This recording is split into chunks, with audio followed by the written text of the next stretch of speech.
Thank you very much. Thank you. Thank you. I stand before you today to fulfill one of my highest and most important duties under the United States Constitution, the nomination of a Supreme Court Justice.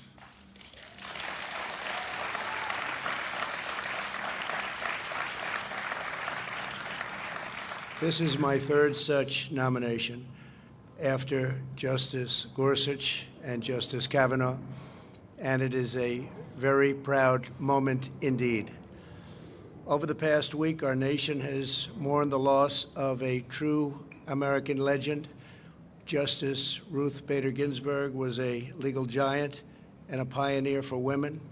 Her extraordinary life and legacy will inspire Americans for generations to come.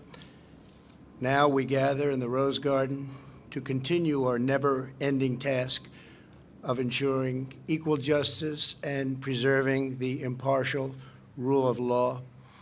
Today it is my honor to nominate one of our nation's most brilliant and gifted legal minds to the Supreme Court. She is a woman of unparalleled achievement, towering intellect, sterling credentials, and unyielding loyalty to the Constitution, Judge Amy Coney Barrett.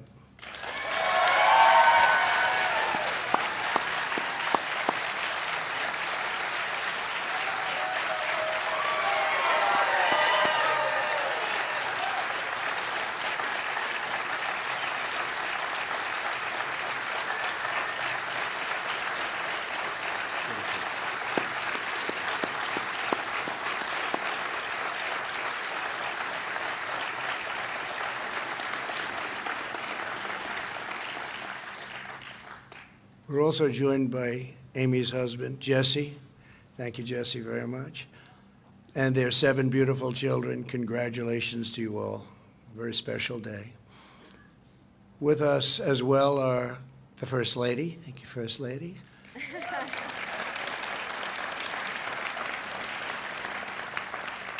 Along with Vice President Mike Pence and his amazing wife, Karen. Thank you very much, Mike.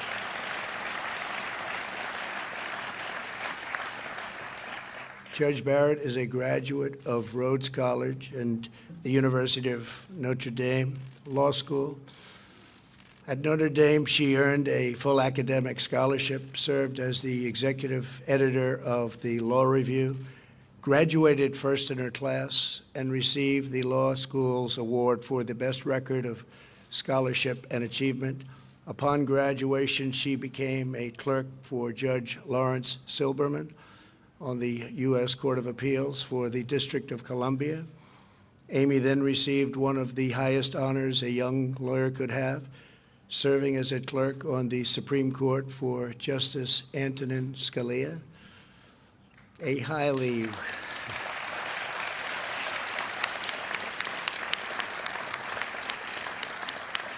very highly respected law professor at Notre Dame wrote to Justice Scalia with a one-sentence recommendation: Amy Coney is the best student I ever had. That's pretty good.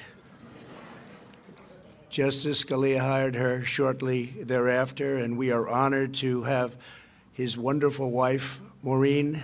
Where is Maureen? Maureen Scalia with us today. Thank you. And our great Secretary of Labor. Thank you very much. Thank you, Mr. Secretary. Very good genes in that family, I will say. Very good genes. Before joining the bench, Judge Barrett spent 15 years as a professor at the University of Notre Dame Law School. She was renowned for her scholarship, celebrated by her colleagues and beloved by her students. 3 times she was selected at Notre Dame Distinguished Professor of the Year. When I nominated Judge Barrett to serve on the U.S. Court of Appeals for the 7th Circuit in 2017, every law clerk from her time at the Supreme Court endorsed her nomination, writing, quote, "We are Democrats, Republicans, and independents, yet we write to support the nomination of Professor Barrett to be a circuit judge. Professor Barrett is a woman of remarkable intellect and character. She is eminently qualified for the job. And I can tell you, I did that too. I looked and I studied, and you are very eminently qualified for this job. You are going to be fantastic. Thank you. Really fantastic.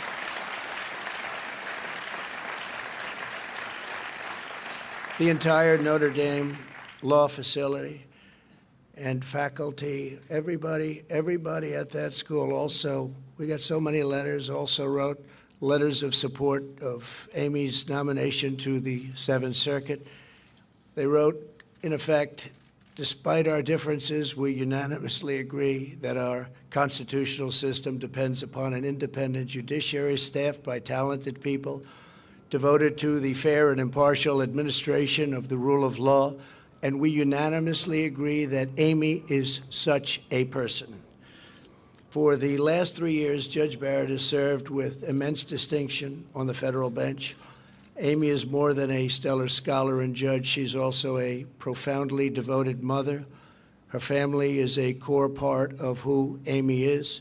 She opened her home and her heart and adopted 2 beautiful children from Haiti.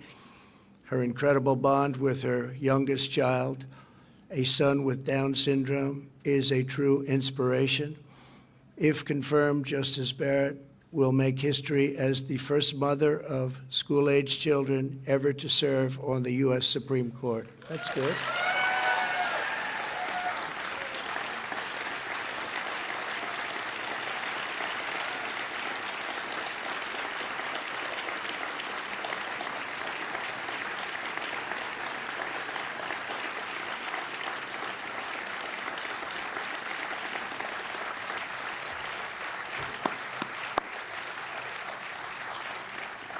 To her children, Emma, Vivian, Tess, John Peter, Liam, Juliet, and Benjamin, thank you for sharing your incredible mom with our country. Thank you very much.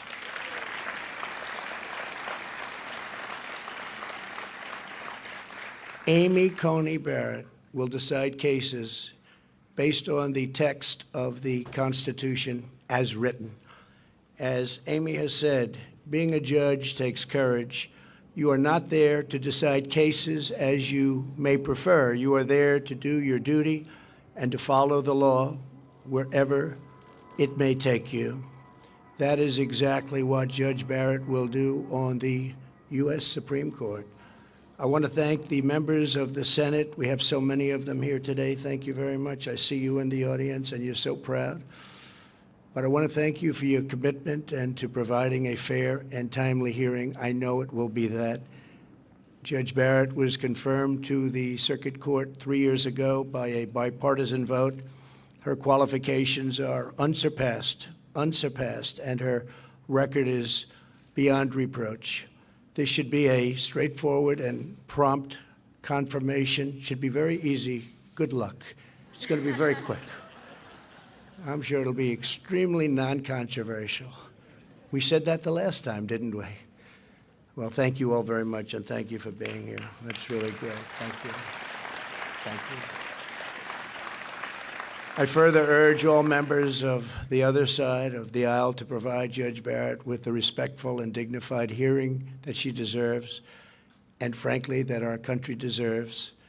I urge lawmakers and members of the media to refrain from personal or partisan attacks, and the stakes for our country are incredibly high. Rulings that the Supreme Court will issue in the coming years will decide the survival of our Second Amendment, our religious liberty, our public safety, and so much more.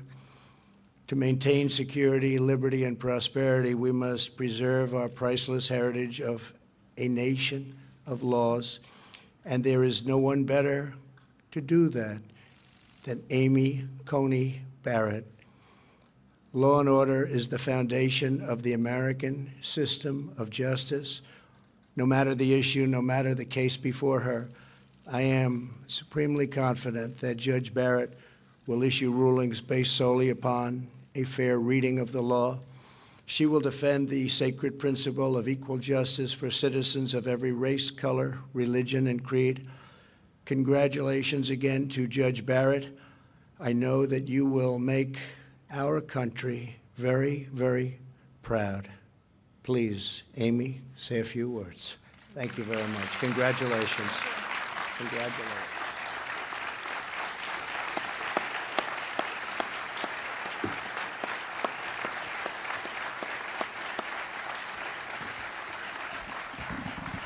Thank you.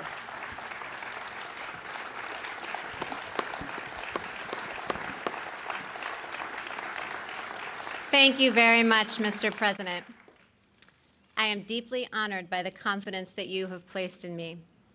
And I am so grateful to you and the First Lady, to the Vice President and the Second Lady, and to so many others here for your kindness on this rather overwhelming occasion. I fully understand that this is a momentous decision for a president.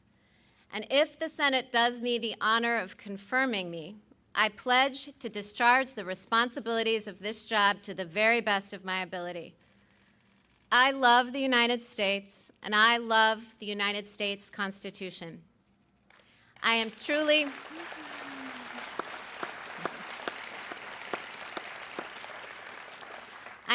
humbled by the prospect of serving on the Supreme Court. Should I be confirmed, I will be mindful of who came before me.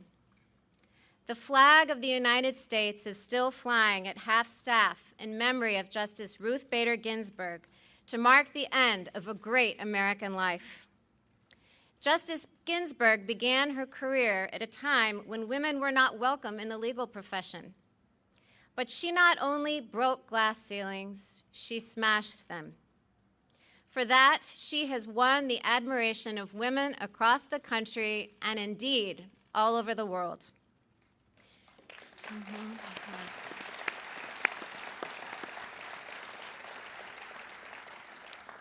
She was a woman of enormous talent and consequence, and her life of public service serves as an example to us all.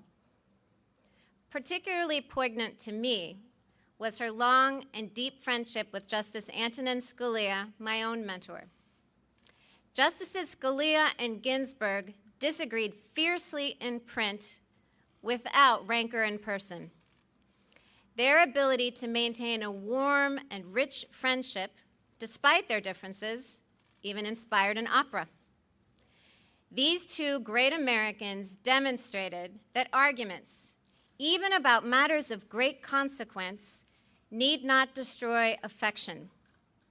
In both my personal and professional relationships, I strive to meet that standard. I was lucky enough to clerk for Justice Scalia, and given his incalculable influence on my life, I am very moved to have members of the Scalia family here today, including his dear wife, Maureen. I clerked for Justice Scalia more than 20 years ago, but the lessons I learned still resonate. His judicial philosophy is mine too. A judge must apply the law as written. Judges are not policymakers, and they must be resolute in setting aside any policy views they might hold. The President has asked me to become the 9th Justice, and as it happens, I'm used to being in a group of 9, my family. Our family includes me, my husband Jesse, Emma, Vivian, Tess, John Peter, Liam, Juliet, and Benjamin. Vivian and John Peter, as the President said, were born in Haiti, and they came to us 5 years apart when they were very young. And the most revealing fact about Benjamin, our youngest, is that his brothers and sisters unreservedly identify him as their favorite sibling. Our children obviously make our life very full. While I am a judge, I'm better known back home as a room parent, carpool driver, and birthday party planner. When schools went remote last spring, I tried on another hat. Jesse and I became co-principals of the Barrett e-Learning Academy. And yes, the list of enrolled students was a very long one.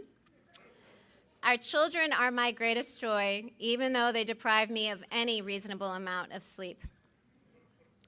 I couldn't manage this very full life without the unwavering support of my husband, Jesse.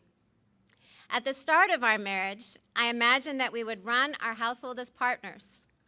As it has turned out, Jesse does far more than his share of the work. To my chagrin, I learned at dinner recently that my children consider him to be the better cook. For 21 years, Jesse has asked me every single morning what he can do for me that day. And though I almost always say nothing, he still finds ways to take things off my plate. And that's not because he has a lot of free time. He has a busy law practice. It's because he is a superb and generous husband, and I am very fortunate. Jesse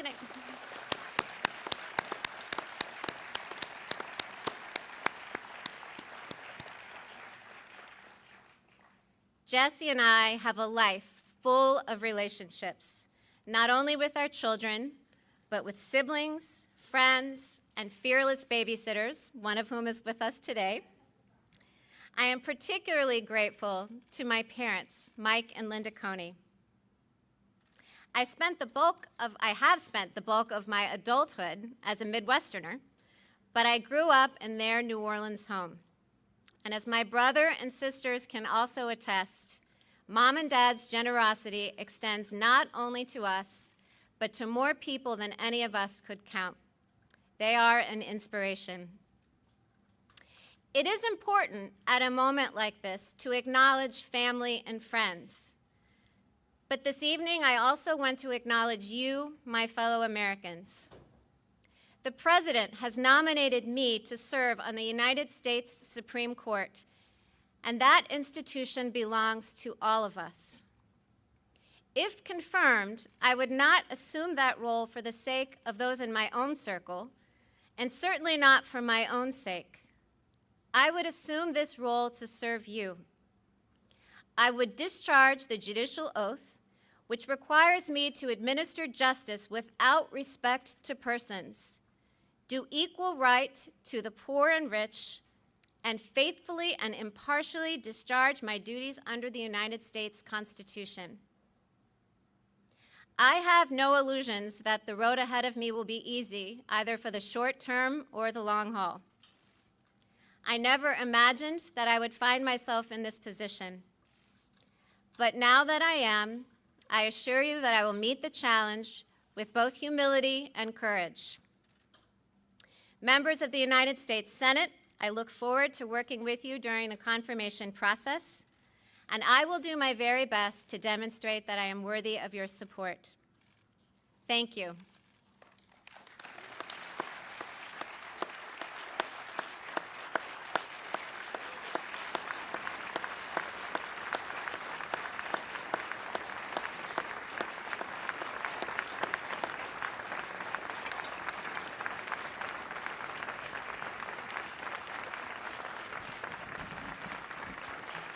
Come on up, family. Come on up, family. I want to acknowledge Attorney General Bill Barr. Bill, thank you very much for being here. Chief of Staff, thank you very much. Chief, you're doing a great job. And all of the senators, please, we really appreciate it. And I know you're going to have a busy couple of weeks, but I think it's going to be easier than you might think. So thank you very much for being here. Thank you all. Thank you all very much. Thank you. Congratulations, Amy.